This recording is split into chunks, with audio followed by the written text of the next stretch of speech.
Hello everyone, I'm Jennifer Lokash from Memorial University's Department of English. Welcome to Sparkles 2022, an imprint, we might say, of the Sparks Literary Festival.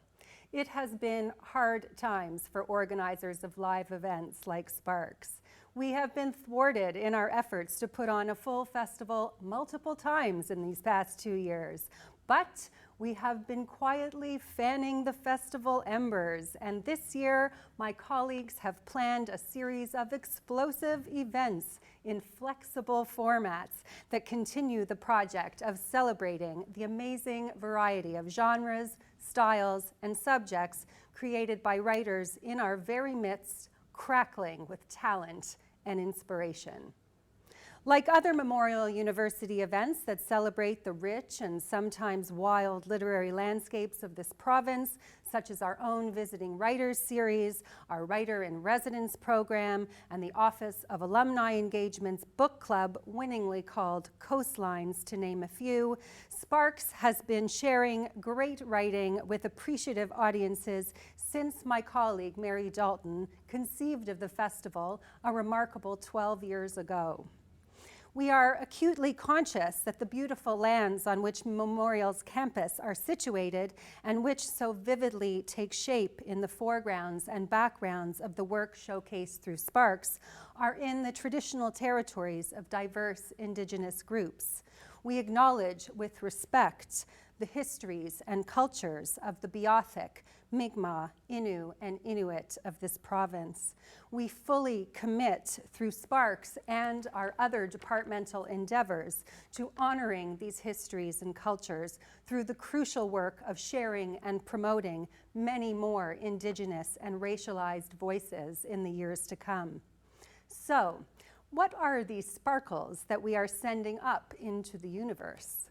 Over the next few months, we will be hosting a panel event on genre fiction, an event called 7-Minute Stories, and a spring or summer poetry slam, hopefully in Bannerman Park. We will promote each of these events through our departmental social media and on our Sparks website, so look out for more information soon. For the opening event in the series, we have partnered with Rogers TV, thank you Rogers, to bring you First Pages, readings and interviews with 4 Memorial alumni who will share with us some of their new and exciting work. I will take this opportunity to thank all of the magnificent writers, outstanding interviewers, and brilliant event hosts who will be involved in the Sparkles series. Your generosity and immense creativity is what keep us going. And last but not least, many thanks to you, our faithful Sparks audience, and to readers and lovers of words everywhere.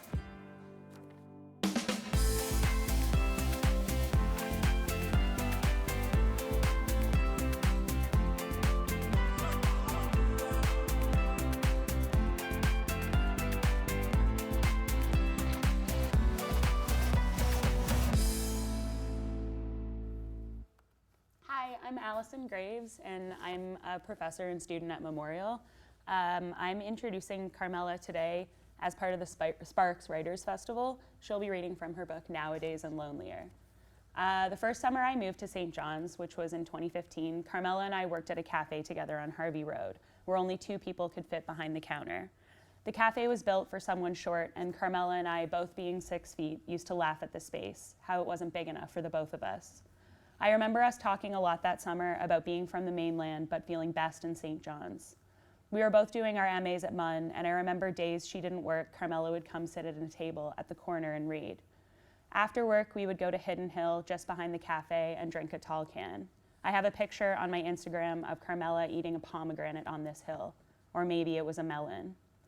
I've always loved Carmella's writing, and in past when we've shared work, I've always felt affected by the short staccato sentences she puts on the page. Sentences like, I had just lost my virginity, as though virginity were a mitten on the bus. Reading her book, Nowadays and Lonelier, published as a collection this year by Arsenal Pulp Press, made me think about my own writing, about my relationship with Carmella, and how we all fit together. So many of the relationships in this book are held together through chaos, through forces that threaten the characters and the relationships they've built. Some images that stick out to me are when a young girl and an older man she meets driving across the country smack and kill mosquitoes with books on the wall of his beautiful mid-century modern apartment. Another is when Jasmine and the older painter she lives with have to smother a fire in her apartment with blankets. Carmella captures so well the nuances of relationships, the subtle power plays that exist in our encounters with the people who know us best. In The Cull, the protagonist says, "A few times a week, I would stay over at Dylan's house. He was my boyfriend, and in the morning, he'd make us porridge for breakfast. He'd always give me a teaspoon to eat with, and I'd always switch it out for a bigger one because I could eat faster. One day, he told me that he gave me the small spoon so I would eat less. I was the skinniest I'd ever been when we were dating." This, and possibly also this quote coming up, is my favorite quote from the book and is a rumination on time in the story Float. And maybe it's just because I got a new credit card, but this image felt so right to me when I was reading it. Carmella says, "You know when you get a new credit card and you check the expiry date and you think, wow, that is so far in the future. And then suddenly you're getting notifications that your credit card is about to expire and you have to update your payment info everywhere. That is the feeling I've had since returning home. That is the feeling I have on this birthday. The feeling of that life is accelerating, that as my body moves through time, each passing moment amounts to a smaller and smaller fraction of a whole, which is my life." The tiny cafe where Carmella and I became friends is closed now, and when I think back on those times, they feel very near and far at the same time. I feel very lucky to be holding Carmella's book and exist in a community of writers in St. John's that she's a part of. Thank you. That was so nice. I'm going to read the first half of the first story of the book, which I actually wrote. I think it was the second last story that I wrote, and I wrote it just before the pandemic started in the winter of 2020. And I'm just going to read the first few pages of it. The story is called The Dance of the Cygnets. Ballet class starts at 8 a.m., so I get up early. In the bathroom while I shower, I can hear my neighbor slam their bathroom door and puke into the toilet.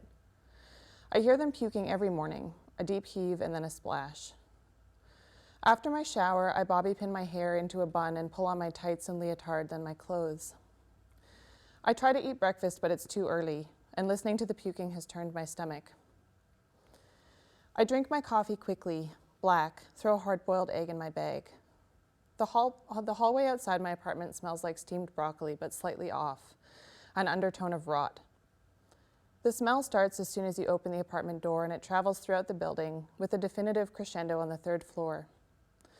It becomes faint as you walk from the elevator down the hall to the lobby, but is only fully gone again when you step outside the building. On the commute, I've been listening to an audiobook about trees. Apparently, there's this white stringy fungus in the root systems of forests, and even in more dispersed groups of trees, like in a park or a neighborhood. The fungus connects the forest into one sentient community. It's called a mycorrhizal network. It's underneath us most of the time, filaments that reach out for each other deep underground, a hidden conversation. The fungus is in a symbiotic relationship with the trees. If the forest thrives, the fungus thrives. But it's also somehow part of the forest's brain. When a tree is about to die, it releases all the nutrients stored in its trunk and branches down to its roots, and the network of fungus transmits all that sap to trees that need it. The fungus knows where there's less water in the forest and helps the trees transport the sap to that area, like an egalitarian redistribution of wealth or one unified body. I call my sister Sandy on the walk from the bus to the SkyTrain. I plan it so the call will be short. There's no reception once I get down the escalator. Sandy almost died and is in the hospital, but we don't talk about that. On the phone, she asks about Rita, a dancer in my program I told Sandy about because I'm jealous of her. Everyone at the ballet school is much smaller than me. Tiny, beautiful girls from rich families with delicate arched feet and bony legs. They have perfect little bulges of muscle for calves and quads and hamstrings, and their stomachs are concave. Rita is the most perfect of all of them. She's from Seattle and is very elegant, always smells like lavender oil, and basically only eats celery sticks and salads. I don't have anything to say about Rita today. I've already told Sandy how she washes her face with Cetaphil at lunchtime and reads romance novels in her sweatpants as she stretches before class. Rita is first cast for Odette in the production of Swan Lake we're rehearsing for a year-end showcase. I'm second cast as one of the Cygnets, the 4 swans who link arms and trot around really fast, twitching their heads in circles, and I have a part in the corps. Everyone loves the dance of the Cygnets, but I would way rather do one of Odette's slow solos. We have to learn all the parts in our repertoire class, though, so I'll still get to dance Odette, even if I don't get to do it on stage. My sister is actually my twin, not identical. She hates ballet and she looks nothing like me. She's into video games, snowboarding, self-harm, and hallucinogens. She fell off the roof of our school in grade 12 when she was high on mushrooms and tore the tip of her thumb off on the way down, caught on a nail. She was otherwise unscathed. She has a line of thin vertical scars around her hips that run beneath the waistline of her pants in a perfectly spaced row. Tidy veins of raised white where she carved into herself with a sharp knife. She's a ski bum in Whistler now, or she was until last week. She even calls herself that. She loves hearing about Rita, I think, because she likes it when she knows I feel insecure. Like it reassures her that there are lots of people out there who are better than me, and that she's on the better path in life. She's always been like that, helping me tear myself down so she can rise up. I haven't told her that I'm the only person in our class who can do Odette's double rond de jambe développés in the Odette solo without faltering. That's one of the solos with the 2 rows of swans on either side of Odette while she's doing this amazing adage. Double rond de jambe and développé seconde, arms up, chassé, tendu, arrière. Double rond de jambe and développé seconde, arms up, chassé, tendu, arrière. Double rond de jambe and développé seconde, arms up, and bourrée, bourrée, bourrée, piqué turn. I'm at the escalator, I say to Sandy, which cues the end of the conversation. I turn the audiobook back on for the ride on the SkyTrain and keep listening as I walk up Granville Street with my toes pointed out. I'm still thinking about the trees as I do my warm-up in the studio. Leg swings to loosen my hip joints, downward dog to stretch out my spine, ankle rolls to wake up my feet. Squeezing swollen, blistered feet into your point shoes at 7:45 a.m. is one of the most unpleasant sensations I can think of. Each point of contact between raw toe joint and cold, hard canvas prickles an objection. I think about the dying trees dropping all their sap, and then I just think about dying. I think about dying a lot.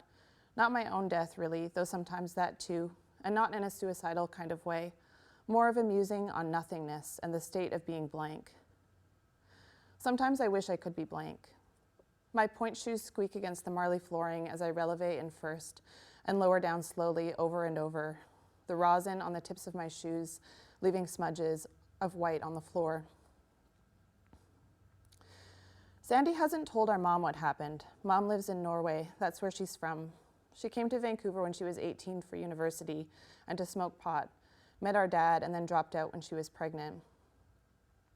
Sandy says she's had a taste for drugs since birth because Mom and Dad spent that first year together in an acid-fueled stupor. Sandy's joking when she says that, but Mom feels guilty enough that there were never any consequences for Sandy getting high when we were teenagers. It always felt like Mom was just biding her time before she went home, like she was waiting for us to be able to take care of ourselves so she could remove herself from the messed up equation that is our family. Then she met Andreas online, and she was out of here a week after we graduated from high school. Mom paid for our plane tickets to visit her last summer. On the last day of our trip, we ended up at a mausoleum. It was amazing in there, this dark room with a low, heavy door you have to bow through to get in. And at first you can't see anything because there's not much light.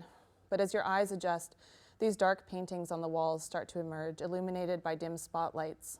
It's all painted in rusty browns and blacks, dark grays and reds, and the lights are amber, giving everything a warm glow.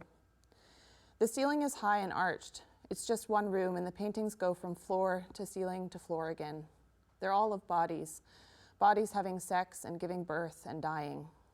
As our eyes adjust to the dark, you see more and more bodies, some all knotted together in these mosh pits of suffering, some in ecstatic orgies, and this one woman, standing surrounded by hundreds of babies, with one clutched high on her shoulder out of everyone's reach, her head pressed into its little body.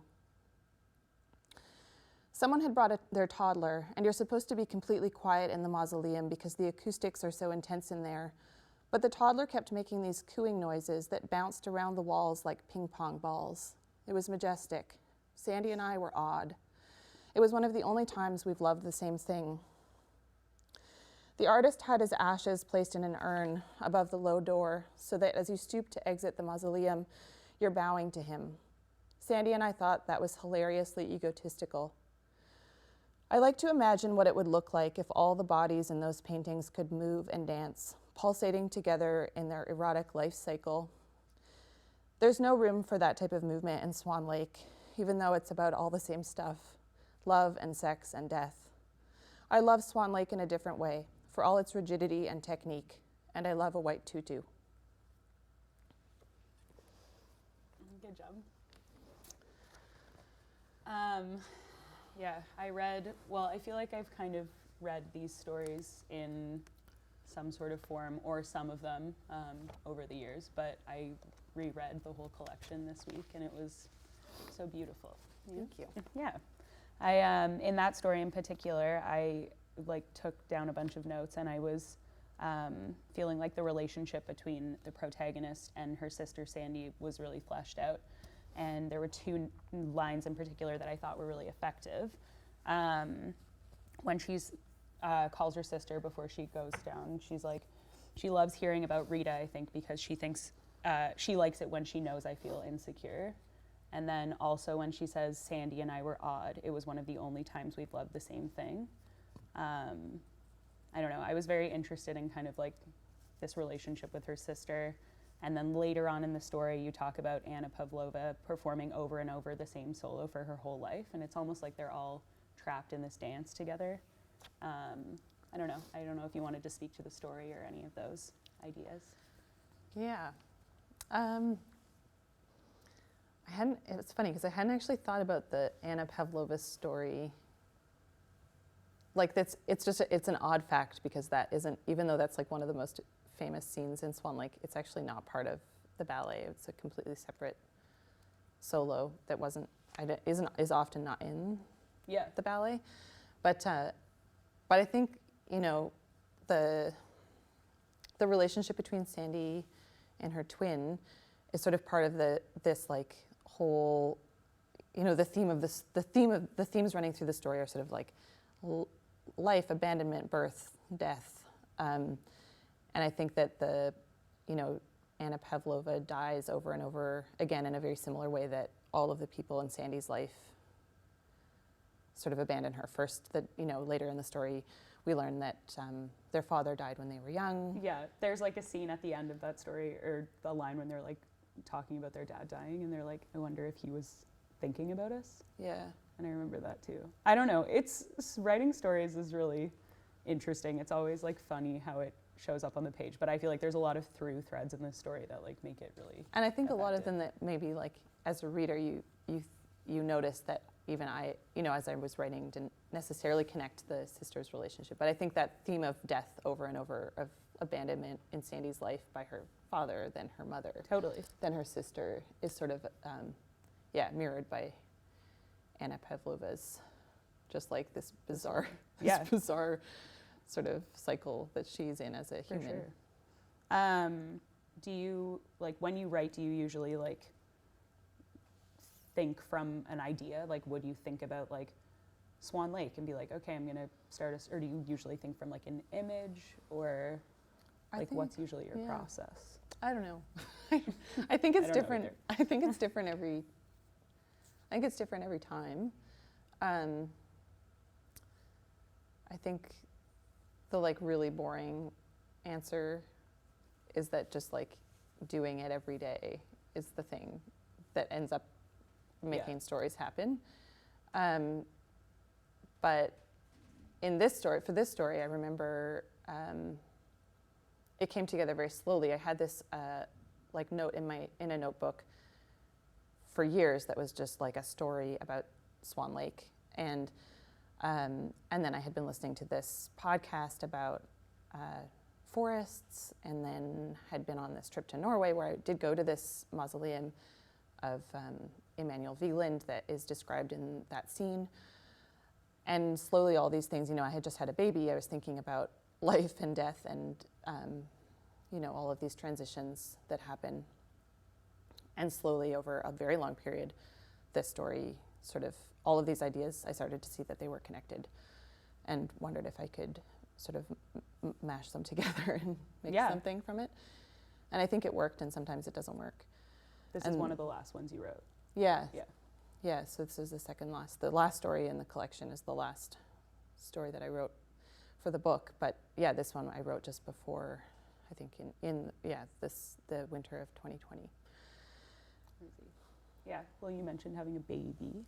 Do you feel like motherhood has kind of changed your writing process, just in terms of, not in terms of like the actual time constraint, but like in terms of your messaging or how you think about it?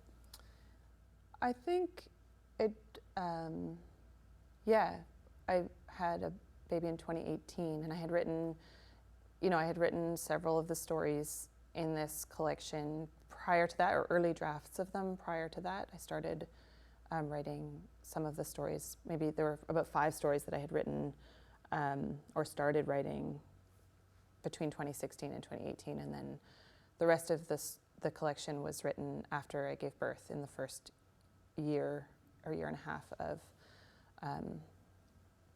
my kid's life. And I think that for 2 reasons, having a kid really changed, it changed my use of time. I think I hadn't really ever understood how precious my time was until I had none.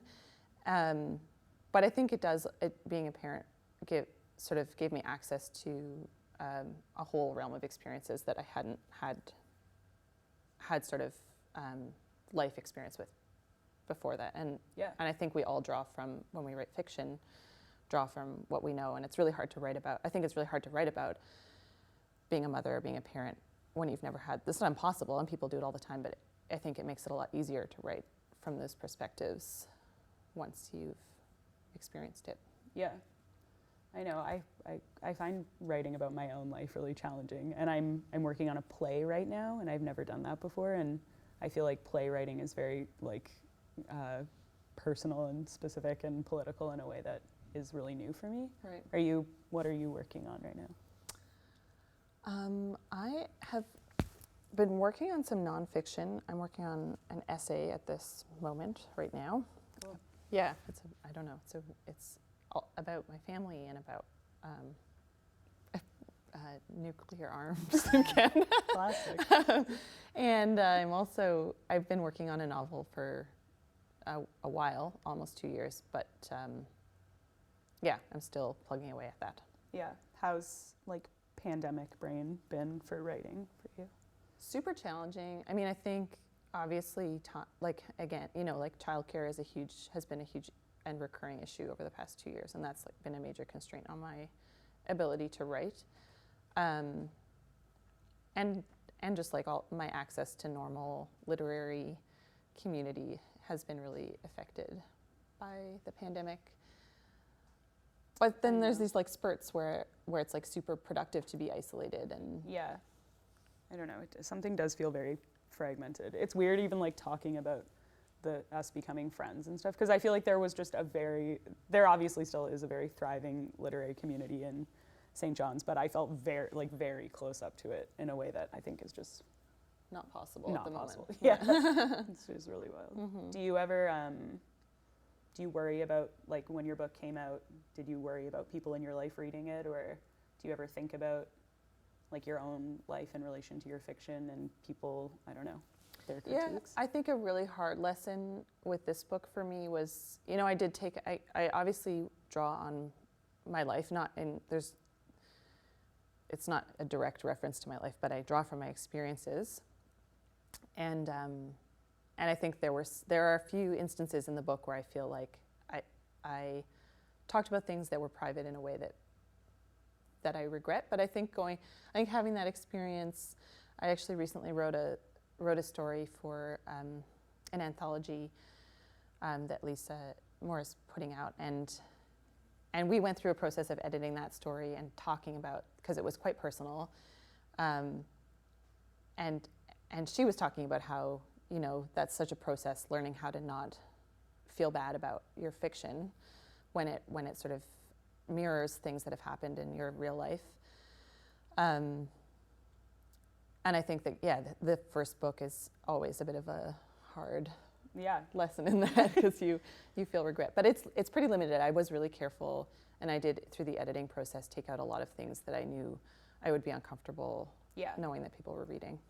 For sure. I mean, I guess, we live in a small community where everyone knows everyone. It's really hard to avoid that. Yeah, know? I don't write about St. John's in that. I mean, maybe a little bit, but I try not to. But yeah, more about personal relationships or family, I think. Yeah, for sure. What would you say to someone who's looking to get published or like has a collection of stories? I feel like this is, I don't know, it's a bit of a classic question. But I feel like. I think, you know, the like best advice I received very early on when I started writing with a view to making it a job was to just not worry about rejection, and to just keep going regardless, and to take, I think, you know, at the beginning, I think learning how to take criticism kind of stoically is super important, and it becomes easier over time. But I remember the first few rejections I received were so painful. And now it's just like, you see how many rejections you can get, and I feel the same way. I don't know. I wonder where I feel like I black it out now. You know? Just don't think about it. Can't think about it. Anyway, that's I guess that's it. Thank you so much for reading from your book. I don't know. It's always nice to see you. I feel like Same. COVID is very weird, so it's nice to come together in whatever way we can. Thank you. Thank you so much for tuning in to the Sparks Literary Festival. We'll see you later.